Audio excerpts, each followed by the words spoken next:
Okay, the second video in the Bill of Rights unit that we're going to get into here, what we're going to talk about is getting into, I'm going to outline over some of the other constitutional amendments, besides the ones that you guys are going to do a project on, and besides the ones I've kind of already talked about. Up here on the board, on the chart, you can kind of see the first 10 amendments, of course, is the Bill of Rights, which we've kind of already outlined a little bit into. Then you get into the other amendments, 11 through 27. Now, some of them are very important, some of them are not so important anymore, but we're going to kind of get into a couple of them. The 11th Amendment there deals with immunity of states from certain lawsuits. Again, that's something that not is used very often. The 14th Amendment is probably one of the most used amendments of the new ones being put into the Constitution. That was put in, of course, that was one of those Civil War amendments that was added into the Constitution, the 13th, 14th, and 15th. Then you see some of the other ones. Power of Congress to tax incomes, the women's suffrage with the 19th Amendment, limiting the president to 2 terms, the 22nd Amendment. And then finally, the last amendment there that you see is the 27th, and that is dealing with congressional pay. And notice there off to the side, the time required, 202 years. That is because that was one of James Madison's original 12 that he had put into the Bill of Rights that did not get added into it. But it had been there since the time that he had first instituted it, which basically said that Congress cannot give themselves a pay raise during the time that they are serving as Congress. If they win re-election, then they would be able to acquire that pay raise that they would vote for. The purpose of this, of course, so that Congress doesn't just keep giving themselves more and more money. Well, Congress figures out ways to get around that, which they do. They don't call it pay raises, they call them cost of living adjustments now. Some of the amendments that we're going to talk about here, the 12th Amendment, okay? This came about because of the election of the president and vice president. Back in 1800, we had a presidential election in which we had John Adams, Thomas Jefferson running against each other, as well as 2 vice presidential candidates. The problem that came into play, and this was actually in 1796, is we actually had 2 parties running, and we had 2 different political parties that won. And that's because how this system was set up originally in the Constitution was whoever got the most votes got to be President of the United States. Whoever got the second most votes of the Electoral College got to be Vice President. And remember, there is nothing in the Constitution that talks about breaking up into political parties or separating. So what eventually happened here was that we had a Federalist as a president, that was John Adams, and we had a anti-federalist or a Jeffersonian, that was Thomas Jefferson, as his vice president. 2 different political parties. That'd be like having a Republican president and a Democrat vice president today. Wouldn't work very well, and it didn't work very well. So the 12th Amendment had to be created to separate the balloting of the 2 positions so that that would not happen again. The 13th, 14th, and 15th we've already talked about. Those are your Civil War amendments dealing with slavery, citizenship, and voting. And we'll kind of get more into the 14th Amendment a little bit later. The 16th Amendment, as I said, is income tax here. Okay, and the purpose of why they created this one is because there was a lot of lawsuits back in the 1800s by a lot of people who felt like that the government could not and should not have the power to tax people's income.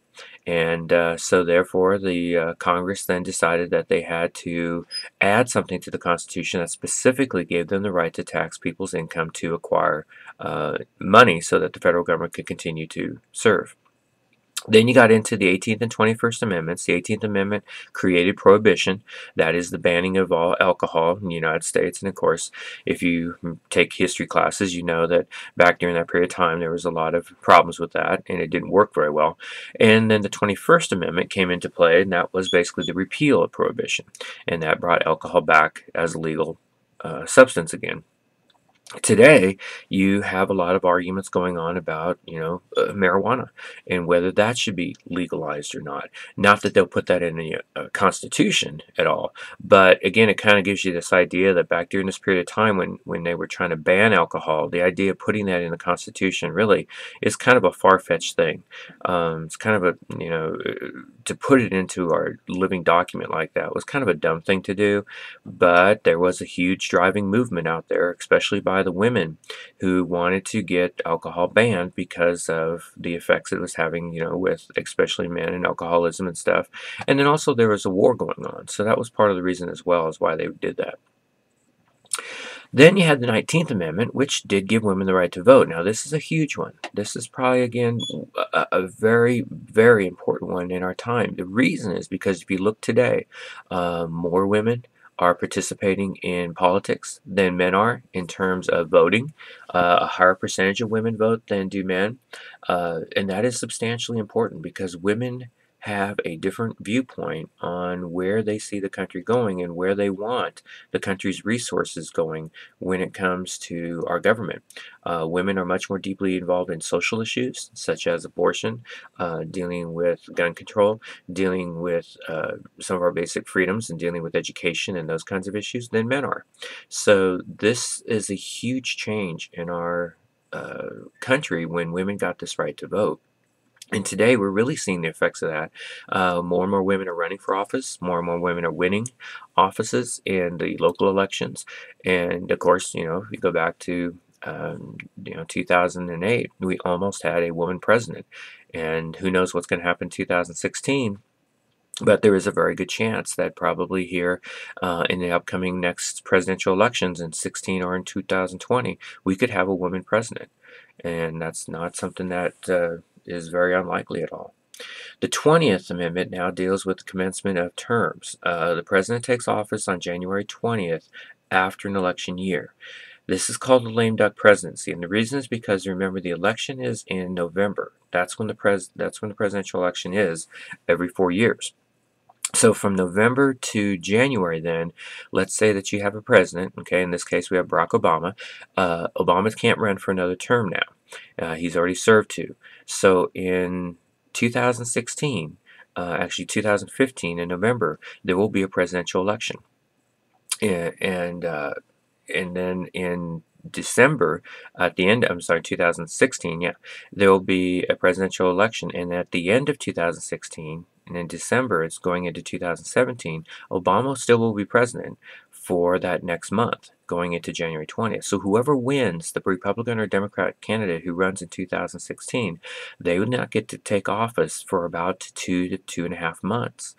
That's called the lame duck presidency. Now, you would think that's not that big of a deal, but actually it really is, because if you go back to 2008, when Obama won, President Bush was still president. We were going into a massive recession at that time, and Obama could do nothing about it. He couldn't pass any laws. He couldn't start any implementation of his policies. He had to sit and wait and watch the economy drop, watch unemployment go up, watch basically people losing their jobs, businesses going out, and he could do nothing about it. So it is a very important time, even though it's a 2.5 month period, because we're such a fast-paced society now that you would think that we would look at changing this, but we don't. This is tradition. It's something that we just keep, so it can cause a lot of problems sometimes when we do that. Congress begins sessions on January 3rd. That's set in the Constitution now. In case of the death of the president, the House of Representatives is responsible for picking a new president then. So if the President of the United States would happen to die while he's in office, or if in case of the fact that they can't pick a president, then the House of Representatives is the ones in charge. This is all under the 20th Amendment. Now, these two things here get changed later on in the 25th Amendment, but that's how it was set up in the 20th. The 22nd Amendment basically is presidential tenure. Before the 22nd Amendment, the President of the United States could serve as many terms as he wanted to, and that's why FDR ended up serving 4 terms, even though he died during his 4th term. After FDR, then they created what was called the Roosevelt Amendment, which basically set up the 22nd Amendment there. And that just limits the president to 2 terms of 4 years each, or a maximum of 10 years. And the reason why it's 10 years and not 8 is because if you're a vice president and your president dies halfway through the term, then the vice president would take over for those 2 years. And then he still has, or she still has, the opportunity to run for 2 more terms to get a total of 10. The 25th Amendment is also known as the Kennedy Amendment, and the reason for this one has to do with presidential succession of the president. And this was a kind of a fear thing after the death of Kennedy. We had several other presidents who had died previously in history, but really it was after with the death of Kennedy that people began to realize that, wait a minute, we don't have things set up very well in case what happens if we both lose the president and vice president, and what if we lose, say, the Speaker of the House? Then who takes over? So they had to create this succession line to decide how that works. The other problem they had is that, in fact, the Constitution does not say that the Vice President shall take over as President. It just says that he will take over the duties of the President, not the office. So they had to change this in the Constitution again to be able to set it up so that way the Vice President shall become President then.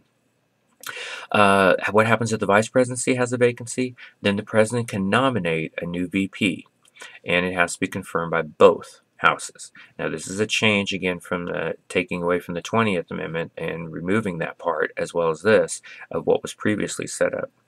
The President turns over power to the VP by going to the President pro tempore, Senate, and Speaker of the House. This would happen if the President of the United States would have to have surgery or would have to go under anesthesia or something like that, where he'd be knocked out and couldn't talk, couldn't respond, couldn't make any decisions. Then what they do is they sign over their power to the Vice President, and they do this through the House and through the Senate, knowing this and allowing for it then. Finally, the 26th Amendment is the right to vote. Basically, it says it cannot be more than 18 years old. Okay, you can go less. If some states want to allow 17-year-olds to vote, they can. If they want to allow 16-year-olds to vote, they can. They just can't make the voting qualification higher than 18, is what it said. And the reason for this one was to try to increase voter participation and voter rights. Then, of course, the 27th, which we already talked about, which is dealing with congressional pay. Okay, so that pretty much takes us through then the second presentation of the Bill of Rights, and then we'll get going on the third one here in a minute.